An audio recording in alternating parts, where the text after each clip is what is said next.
Wow, Aquaba and Faumbra Gun and Sam TV GH so what friend me Ajoa searching. Director now Assembly Ebrome Sokakra. Kopem say me bisan semo. Ye John Romani Mahama. You know, as people of Ghana, we need to look into certain things. Ekamiakwe say Ghana meaning what is wrong with us. Kopem say ye Ibrahim Mahama or ye President Mahama nebra. Owuska pa obi anim. When Timi and talk Azuma concession, no gold concession. Our black voter worth $7.5 billion. One Timi and Todawo. Kopim se ne bra bae watimi $100 million. Kopim se ne bra ebeye president and ne watimi $100 million. Edia G Azuma mines no aye nyina yenim. Kwanya omode Azuma corporation ne fa so a oma chiminensa ajisa $7.5 billion worth of gold mine in the black voter war ball side no omode ama Ibrahim mama. Enti sabi abunu. Sabi. Wa wutie mi ne emfanya atenie but bie wadwenem na bisa ho senti owura mahama ono ne nua no nko na omo Ghana for $7.5 billion worth of gold or the amani nua Ibrahim Mahama. Only when Obeye president Ibrahim Mahama has been able to raise $100 million to pay off Azuma mines. She say eyone dia one meya adwen se si aso yesa black voter galamse nya asam ketwa hwe enti sabi akufuado do oye dua akufuado oya aboa sabi ono anka Ghana fobi omunim nyansa boroso media phobia omunyansa eboro de bibia so no enkombe dinatem. Look at what President Mahama has done and yet nyansa ni bia ye din Ghana nyansa fo no woma ye din hwe the youth are watching Ghana mebunu womo hwe na sesabi yetimi transima President Mahama timi DM boni say na obie wa no pa ye fisa oye politics. I am so scandalized, so worried for the future of this country. So President Mahama timi di ajapade amani nua Ibrahim Mahama na nyansafo ye din wo Ghana ha. God will punish all of you one by one. Na sanya chom eni aburo na mudidi o man no ena asofo na da ene imam fada ene CSO somada. Hey Ghana ye yare. One day all of you will pay for it. President Mahama is dangerously eroding and degrading everything, and you people are quiet. Ayakufuadwa onye what is even close. Onye bibi close to this. Mudina tem, edina bushia tem, ebimukwa dini papatem, and the President Mahama timi di yenye gold. $7.5 billion the man bra, and all of you are quiet. God will judge all of you. Maria media. Nyansa na medekasaye. Mesre. Sawa nyansania tiasam na mekano. Na wonso fa nyansa eyano. Because at time, President Mahama is killing the next generation. Onene Ibrahim Mahama. Ko hem machines yes odia ba odi betu yen gold.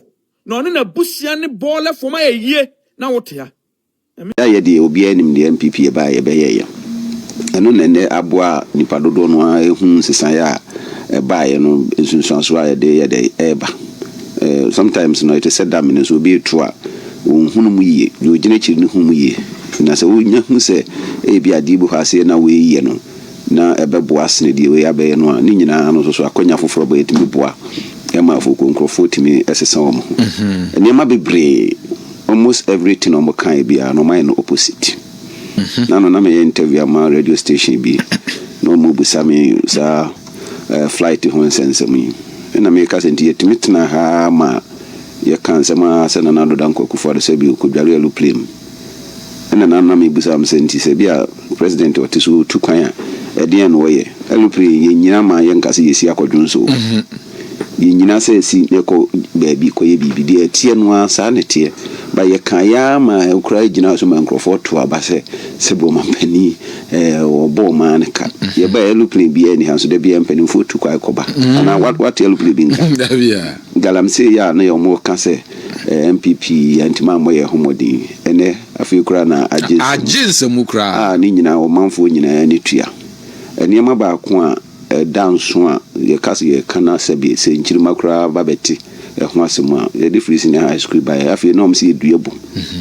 Say, I said, only a dear body from Tama, Yina Quenya Besumia, but Nina non Fiasonwa is sitting a dead pefe, and in the Paduduning Inya, Nanka MPP, she said that one a day.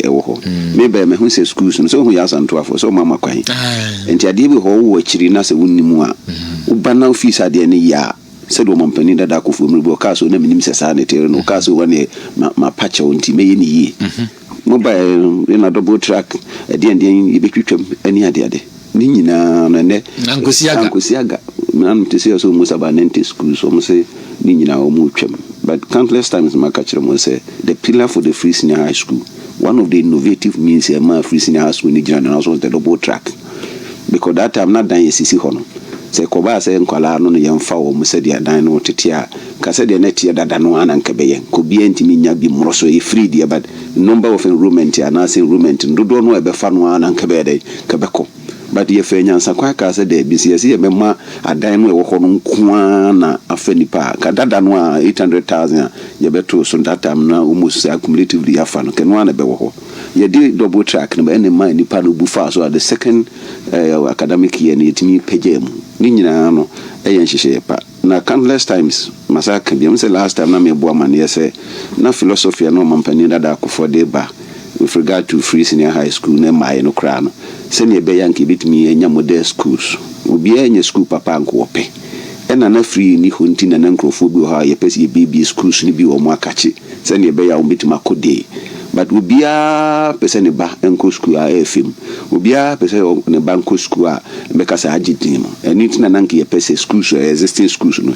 itimi bi biem nanke bi opokuare se 500 itimi fa be 200 300 pempe any all other schools are more friends and ni nyina ye hye ya de buy but campaign ni politics nti kaseti ya mebinum ejina so to aba de omo ka bia no say ye ni tua se dollar hons and sem no aye ade a omanfo hwe so to aba ndi say na ho omo ho de nyina kwa akogina se ekwan bia ombe fa so bia ombe chinchim dollar ni bia se enko kasa bia koda ni maba na chi no ni nyina ni ade a ndc but the other rare sectors are ni pehwe se ho be grow na create employment amman Kronfo akonya momanya adwuma obu ha sabre dollar yakosore ye ebu adwadifo nem ne ade ba maburu a omo padwuma ye no sa dollar no nya adwuma nye kra onye sika kra nkotade nti economy no se de be ka ho very heterogeneous the penisi be nya real growth in the various sectors se ne be ya se bia obia ba bi obia no obetimenya ho mfa so omo kopamantare atwi hu mumume 24-hour economy mabunu be nya adwuma yombe compress so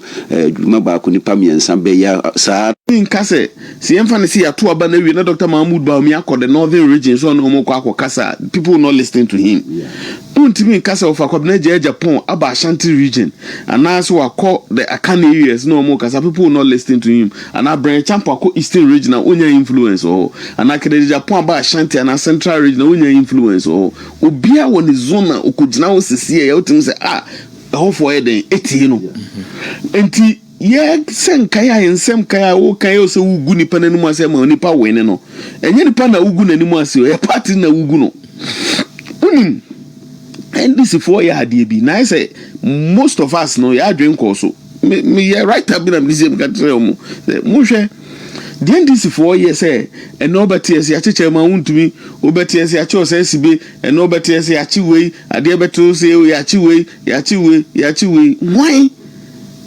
and a lawyer ni ben and a penny ben and no asem tia woni so the asem no kokota be di fo a oba be gina bonta be press conference na asem to public court of public opinion asem na sen ko be court na ko straight near jailu because when me say obe na court of public opinion na ye jailu and the end this for ye ni say omonim say Ghana for wo gidie e wo MPP political party ni empenimfo people who have believe in the political party depending upon the nipa ewom any omo output omo de ba Send NDC for better so ye did they try and throw be blown, but they can't afford who difference no. And then mammy for an first or more come here and then registration one I do zika but first 9 people are buying one now education for it me ma SSC BC won't no control exam but no better and the trunk in the mad beko. So now Ghanaians have seen the difference between MPP and NDC. So the NDC say and the MPP from penny for a woman in Nayamo by say okay, you had the charge of 2 nipanos say okay, we sika. You had the charge is okay, you can galam say about chicha my own to be at the neco. Meanwhile, so crump not issue every credit about the moon and galam say as a moon. The concession no cry now becorno kuba what be was on the ono cry was no and it say see the NDC for no galam see or more your man for and or more ministers no one nanyera suza side don't go catch a security coordinator. Momo ye mine bi omuko e ho ye say na security the regional security coordinator on ban was say national national so bi aso and I any can say and it is there and then this for strategy ni say ombegu ye mpanimfo no nyina ho fi because ye mpanimfo no and be call region be call consultants akoye campaign amamfo e den etie wo mo it is NDC for go omani mu ase na ye so within because of elections are here conti elections is about ideas. Dia me metimi aye dia mayeda ene dia metimi aye dia motuma me betimi we ade ade ena ba no so aye kwa akoto no me kwa na from point former PC or TA ye nyina betie message o ni a share ene ma bebre na we make it me I will not go and declare them to support you and I'm support to me no but I didn't do aye kwa akoto then do abeto unim say okay problem ba kwa me identify with 2024 was that because a lot of people take entrenched position tie and no reconciliation heading because fine me campaign to no abo akom den no abo akom ko winia na so no abo akom pese me Kronfo ne bansama me kafa no kan no abo akom ana metimi akọ no abo akotwene se one ne Kronfo me di machi baby ese mane ma yeden ba ye ko na o ka wasem me ka masem na delegates na could decide we na mpanimfo no yan take too much of entrenched position we can bring everybody on board and win election 2020 now him say si etimi eye saade we